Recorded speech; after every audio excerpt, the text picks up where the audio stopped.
Hello and welcome to An Incomplete History. I'm Hilary. And I'm Geoff. We're your hosts for this weekly history podcast. So, Hilary, good afternoon. How are you doing today? I'm doing good. How are you? I'm not too bad. Sunny California. It's back to kind of normal weather. It's a little warm out here. It's the beginning of October as we're recording this. How about Mississippi? It is just as hot as it was in August. I have seen no reprieve, sweaty all the time, constant heat. I don't know when it's going to be fall.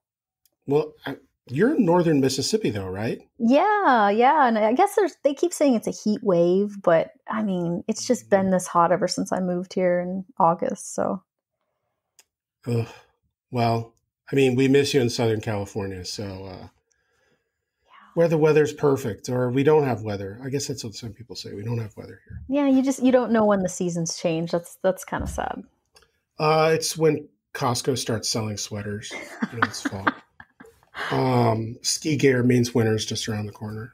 Stuff like that. We've talked about doing this podcast for a while, and we finally decided to start doing it. So let's talk a little bit about that. I mean, why a podcast? What drew you to doing a podcast? I mean, I listen to podcasts every morning. I go out and go for like a run or a walk, and that's just kind of how I start my day. And a lot of times when I'm lecturing or, going to be lecturing on a certain topic, I'll seek out a podcast that talks about it. And I've had several that I listen to and that I access, for the enjoyment of listening, but then also I just really like to learn when I'm out in the morning. And so I'm like, we could do something like this. We could contribute to this genre and talk about history and kind of bring history from the normal, from the ivory tower, so to speak, into just a podcast, and people can just listen to it and access the way that we talk about history, the kind of things that we deal with, the topics that we'll discuss in class. And it just allows us, an extra realm to discuss our field. So it's like an extension of the classroom for you in some ways. Yeah, in some ways, I think it's an extension of the classroom.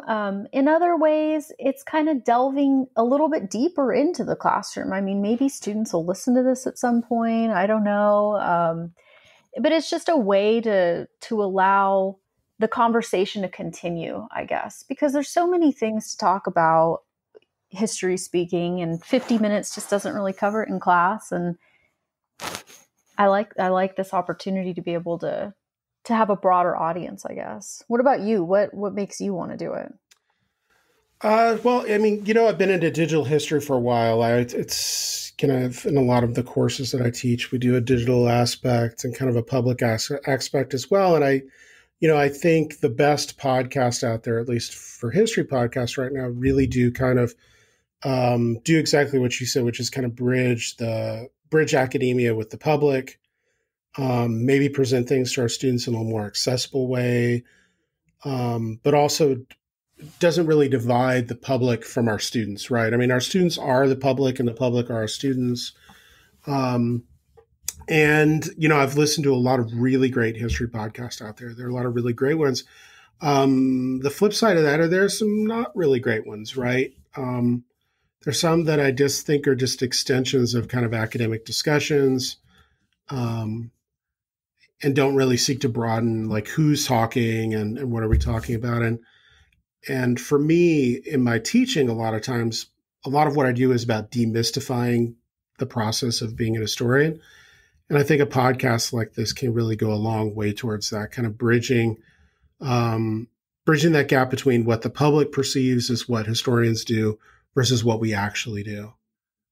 Right. Plus, I think it's a great opportunity for you and I to get together and talk. We love to talk and get other people in that we really want to talk to, ask them questions. And I think it's, hopefully, very least, I think I'm going to learn a lot. Hopefully listeners learn a little bit. We'll see though. Well, what I think is neat about it really is we talk almost every day and we call each other and We'll talk about current events. We'll talk about our classes. We'll talk about something that we've read or something that we're working on. And our conversation as historians, it's an ongoing thing. And so to be able to kind of boil that into a podcast episode and hopefully extend the conversation to some of our other colleagues and maybe people who are just interested in history, I think that that's kind of a cool, fun opportunity that if we look at it in that way, because we have a good rapport, and if we can just extend our conversations to be a little more useful rather than just us chatting with one another, this is kind of a neat opportunity to do that also. Yeah, I think it is. In that vein, I think it might be good for our listeners to learn a little bit about us.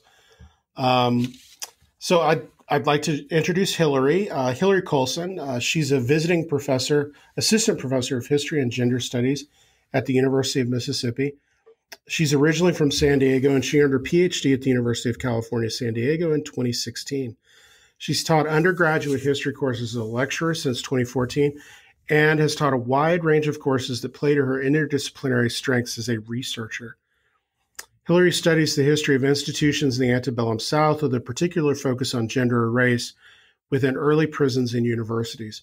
Her work on incarcerated motherhood appears in an edited volume on women in prison, Incarcerated Women, A History of Struggles, Oppression, and Resistance in American Prisons. Her more recent work on media representations of women convicted of murder in the 19th century can be found in Pennsylvania History, a journal of Mid-Atlantic Studies. Hilary's happily working on her first book project that examines Virginia's early penitentiary system and how it intertwined with the deeply rooted system of slavery in the antebellum period. Her research is focused, but she has a lot of fun delving into topics unrelated to her own work. That's why she's excited to work on this podcast. She loves to talk about all things history and finds teaching outside her specific field of study is the most rewarding because it affords the opportunity to continue being intellectually curious. Because she values interdisciplinary work and was trained in the humanities, she strives to include a broad humanities approach to research as well as teaching. So when you're not working, you love to be outside, right? Yeah, that's my favorite thing. I start every morning with a hike out in the woods, wherever I live, that's my favorite thing to do. So she hikes with her 2 rescue dogs every day. And even though she lives in the Mississippi heat, she likes to look for coffee shops with outdoor seating. She has 2 ragdoll cats that are too inept to join for an outdoor adventure, but they get plenty of attention inside when it's time to wind down for the day and watch Netflix. So Jenny, Dobby, Butters, and Mittens. That's the brood. I somehow ended up with 4 animals. Fur babies. Yes. Excellent. Yeah. Well, so I've known Geoff for several years. We met in graduate school, and I'd like to introduce him to our listeners. Jeffrey recently completed his PhD at the University of California, San Diego in history. He considers himself an intellectual historian. He specializes in late 19th century imperial ideology in the United States and its connection with citizenship and military service. He connects these ideas with similar trends in the imperial histories of Britain, France, and Germany. He also incorporates recent developments in the history of violence as well as gender and class into his work. Right now, he's working on turning his dissertation, which was titled Tallgrass Empire, Aspirational Citizenship, Martial Service, and the Creation of Subjects in the Northern Great Plains, 1876 to 1898, into a monograph. Right now, Jeffrey is a lecturer in the humanities. He teaches at both San Diego State University and the University of California, San Diego.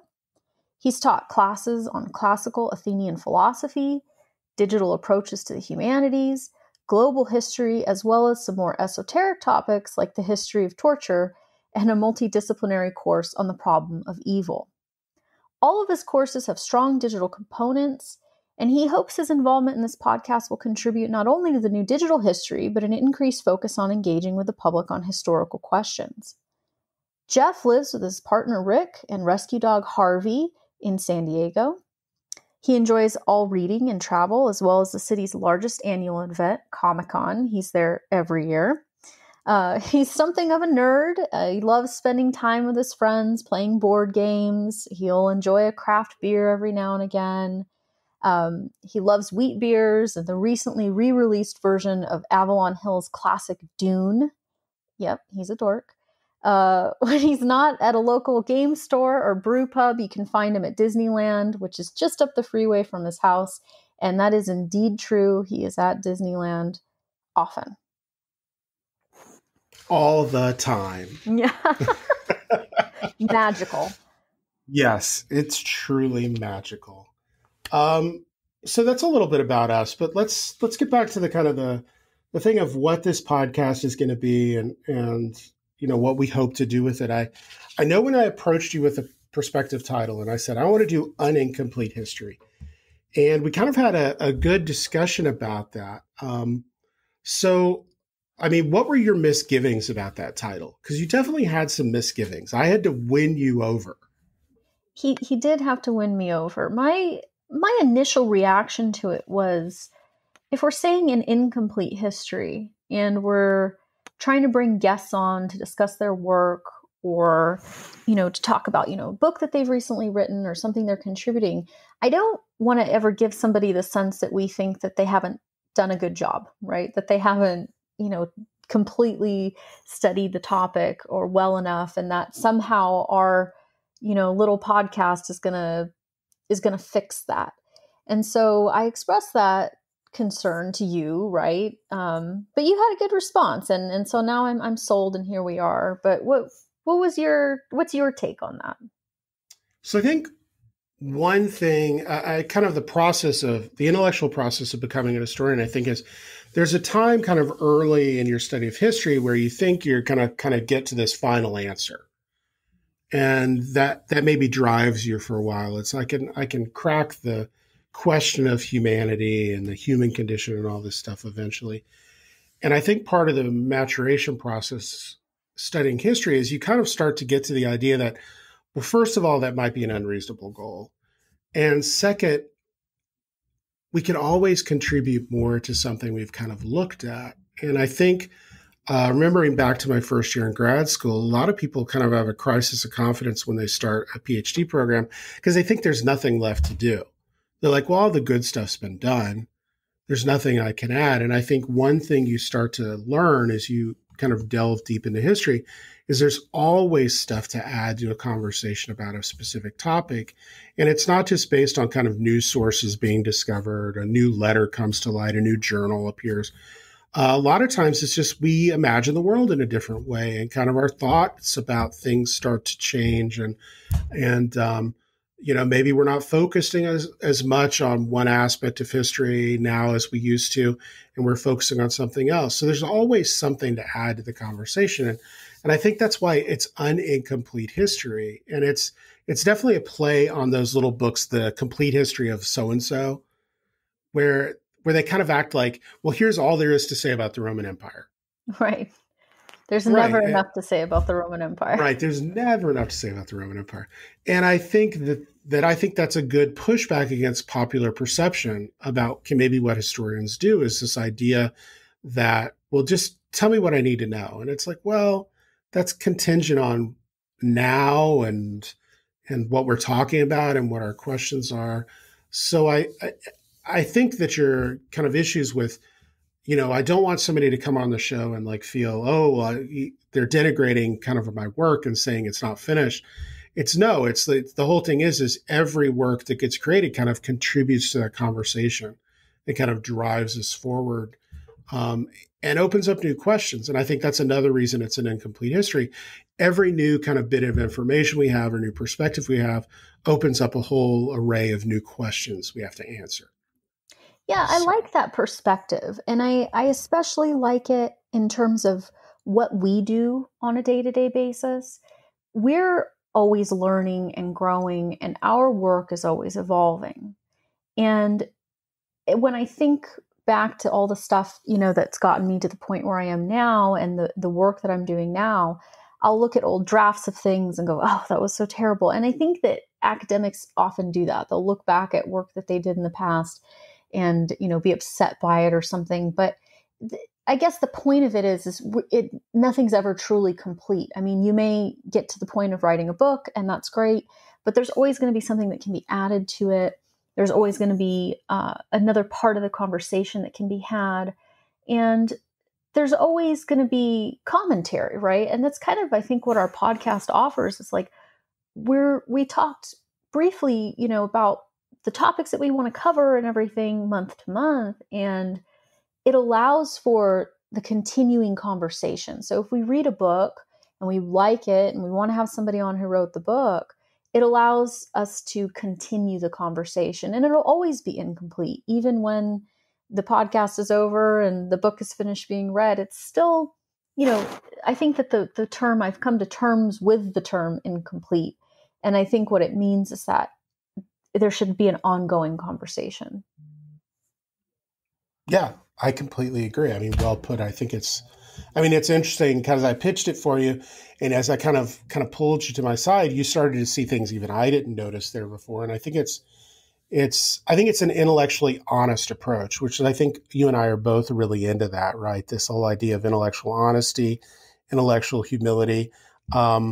Neither of us have all the answers. I mean, nobody has all the answers. No matter how much of a superstar somebody might be academically, they don't have all the answers. And I think that really goes a long way to demystifying history. So you mentioned something, and I want to kind of talk about this briefly. You mentioned about kind of what we want to do. What does this first year look like? What do we kind of broadly want to cover? And we've talked a lot about different things we want to do. And without spilling the beans on too much, I would just like to ask you, I mean, what's the one thing that we've talked about we're going to be doing that you're kind of really looking forward to? Something that you can't wait for us to get to. You're kind of chomping at the bit to get to it. Well, we talked about discussing current events and how they relate to a historical context. And I'm really excited to do that. I think, and not in a controversial way, really, and not in a politically motivated way, but just in an analytical sense of how is this current moment that we're living in, how is it rooted historically? What can we see? And, the early republic era of the founding of this nation that kind of reflects what's happening currently. And how can we make sense of the things that are going on in this country, politically, culturally, socially? How do we make sense of that as historians? And, how do we, live on a day-to-day basis in the political climate that we're in? But what are the historical understandings we can gain from that? And that part of it really, really excites me. Right. I mean, it's a healthy dose of context, right? Yeah. I mean, a lot of times that's what I think people need is they need a healthy dose of context. That's one thing is I know you and I both have, strong political opinions on things, but one of the things I think both of us try to do in our work when we teach and research and everything is try to kind of leave those political leanings at the door and be honest about what we're trying to do with ourselves too, right? Mm-hmm. Recognize maybe when politics intrudes, always kind of work to not have it in there. I know a lot of people disagree with that. They say, bring your politics with you. Let it influence what you research. Let it influence the argument you're making and everything. And, I'm not putting them down for doing that. Everybody has to kind of do this their own way. For me, I feel I can reach many more students when I don't have kind of a political agenda to what I'm teaching. Yeah, I totally agree. I mean, I make it my goal, and this is going to sound bad, I'll explain myself, but to kind of confuse my students about my political leanings, because I enjoy playing devil's advocate, to use the phrase, but I enjoy presenting both sides of something because I think it's important to be able to show students that you can provide analytical narrative, you can have persuasive arguments on both sides of things. And oftentimes, because we're teaching history, I don't get into current events that much, but I can present both sides of things, and I think I leave students guessing oftentimes. And I think what it does too is it provides a comfort to the students to not feel like they're being judged on their political views or their political viewpoints. And I've had students, both liberal, conservative, and anywhere in between, approach me and talk to me about their politics and feel comfortable doing it because I don't let them know where I stand. And I think I learned that from my uncle. And I'll tell a real brief story here is when I was in high school, I took a geography class from my mom's uncle. So he's my great uncle. And I just happened to be in his geography class. And I never knew his politics. And I would ask my mom, what's Uncle Richard? Is he a Republican or a Democrat? And she would never tell me. And years later, as an adult, I, would go to his house for dinner or something. And oh my gosh, he's like a really, really hardcore Democrat. And I always told him, I said, I respected you so much because it never came into the classroom. And while I respect other people's decisions to bring their politics to the class. I think that that's a fine approach. For me, I found value in having the freedom and ability to think for myself without the pressure of thinking I needed to impress my instructor with my political leanings. Does that make sense? Yeah. I mean, I completely agree. I play the game with my students too. It drives them crazy sometimes because they're like, well, what do you think? And I'm really evasive about how I feel about things unless it's related to the course, right? Mm-hmm. So they'll ask about something like impeachment and they really want an opinion. And I said, I'm not going to give you opinion. I can give you context. I can tell you what the Constitution does and doesn't say. I can talk to you about the previous times impeachment proceedings have started. And it's, it frustrates them, but I also think on some level they appreciate it because a lot of times I think they feel we're looking for an answer that confirms what we want them to say. For me, I want my students to become kind of independent thinkers who can rationally analyze evidence, construct an argument based on that evidence, and come up with something. And I don't have to agree with that argument all the time. As long as it's kind of well reasoned and is based on evidence, more Yeah, power to them. it's our job to give them the tools to make good arguments. And it's not our job to impart, in my opinion, it's not our job to impart our viewpoints in order to make them regurgitate it. And, I remember having a few classes in college and beyond where I felt like, oh my gosh, I have to get this right or else X professor's going to hate me or going to grade me down because I just know their political viewpoints. And so I can't really express my own ideas. I have to regurgitate theirs.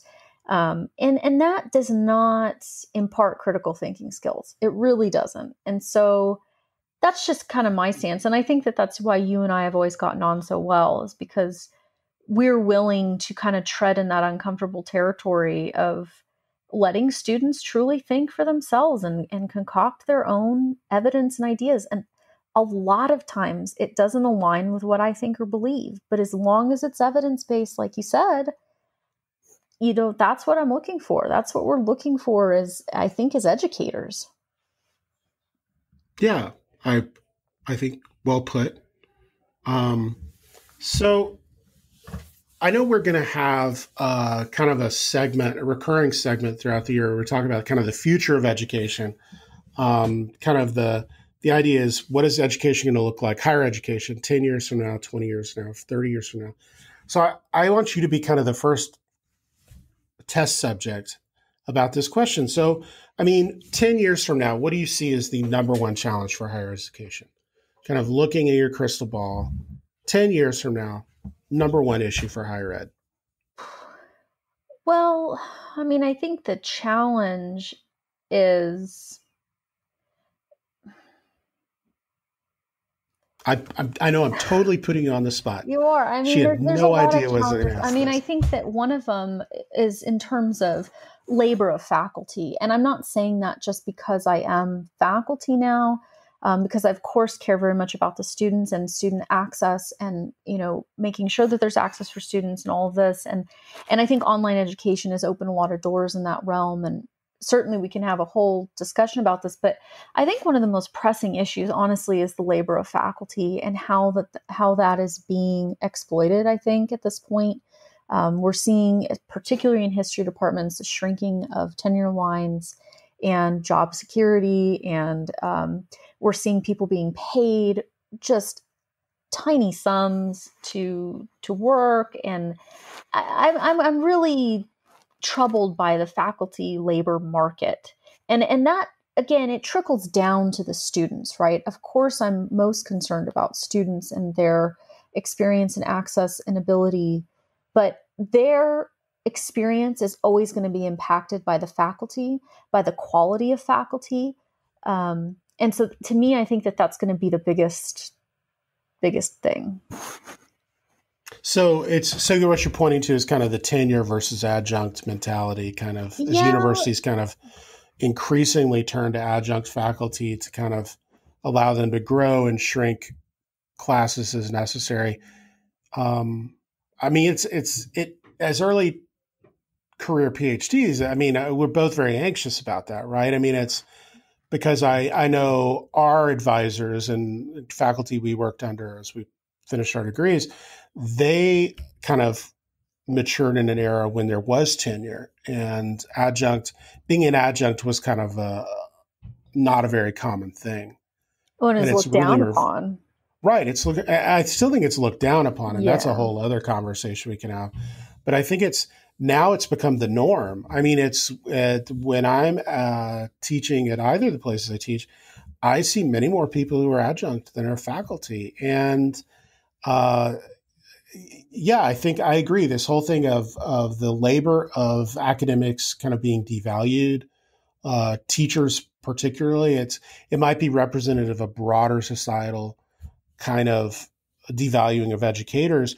But I think in college, I won't ever forget this. A few years ago, a student came to me. I was teaching a class, and he was kind of vaguely interested in going to graduate school and becoming a professor or something. And he asked me, he said, it's a pretty cushy job, right? And I was like, well, what do you mean? And he's like, you only have to teach like 2-3 hours a week and then you're done. And I told him, I said, okay, sunshine, let's, let's go have a coffee and talk about this. And let me kind of take you through what an average week looks like. Yeah. And I think a lot of people don't realize how much preparation goes into kind of teaching outside the classroom. And you've got classroom instruction time and you've got office hour times, and those kind of hardwired times. But then you've got so many other times. I mean, many times it's 11 p.m. at night on a Saturday. And, after Rick goes to bed or something, I'm at my computer writing a lecture. Oh, yeah. And that's Yeah. just the teaching aspect, right? And that's That's just the such a teaching. small portion of what we do as historians. Yeah, so that's just a small portion of what we do really on a day-to-day basis is the teaching. And to be honest, that's what I get the most joy out of because I'm a social person and sitting and researching and writing is good, but I really do crave social interaction. So I do like the teaching, but it's a really small part of what I do and part of what we all do on a week-to-week basis. And finding time beyond the grading and the writing lectures and all of that. I mean, we're working on books, we're working on articles, we're applying to permanent positions, we're trying to create a semblance of normalcy in our personal lives, right? I mean, I work 7 days a week, and I would say you probably do too. I mean, there's just no days off. Right. Yeah, and I think that's like the big issue is a lot of people don't see. So do you think it's going to get worse in 10 years, or do you think it's going to kind of resolve itself somehow over the Well, next 10 years? I think that the demand has gone up for education, and I think that they're going to continue to hire people for low wages to teach classes and all that kind of stuff. But I mean, generally at the end of the day, nothing's going to change. I mean, there's a teacher in front of the classroom with a whiteboard and a podium, and there's students sitting in seats looking at the teacher, right? I mean, it's been that way for hundreds of years, and arguably online education disrupts that model slightly, but not totally. And I don't think that there's going to be massive or large scale changes. I think though that people won't the best quality people aren't going to seek the profession, because I do worry about the living wage and I do worry about student loan debt. I mean, that's a whole other conversation too, but I mean, Right, it's right, difficult right. to talk people into, hey, you go to school until you're 30 and pay, to go through school. I mean, even if you do have stipends and such, I mean, you're still supplementing your income, right?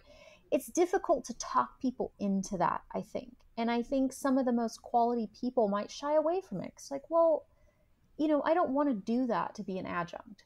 Um, Right. so I do worry. I do worry about the quality and such going forward, and whether or not people are actually going to want to seek the profession anymore. But Right. I'm not the right person to be talking to about this, to be honest. That's not. Well, yeah, That's sure just you are. opinions. It's opinions. Well, I mean, but you're an educator. You're involved in higher ed. Of course, you're the right person. I mean, you are on the front lines of this thing, right? I mean, hopefully, we're going to have some guests on that kind of illuminate this a little bit more for us, give us kind of a perspective from people who kind of study higher ed and kind of what this might look like. But yeah, well, I think our time's almost up. I just wanted to thank our listeners for joining us for this introduction to an incomplete history. Be sure to join us every week for new episodes. You can subscribe through iTunes or wherever you manage to locate this podcast, as well as through our own website. The website is unincompletehistory.com. You can everybody can post comments or questions on the website. If your question is something you'd like answered and it's relevant to an episode we do in the future, we'll definitely address that. We'll try to do our best to do that.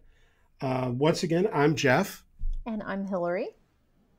and we'd like to wish you well. Until next time. Thanks for joining.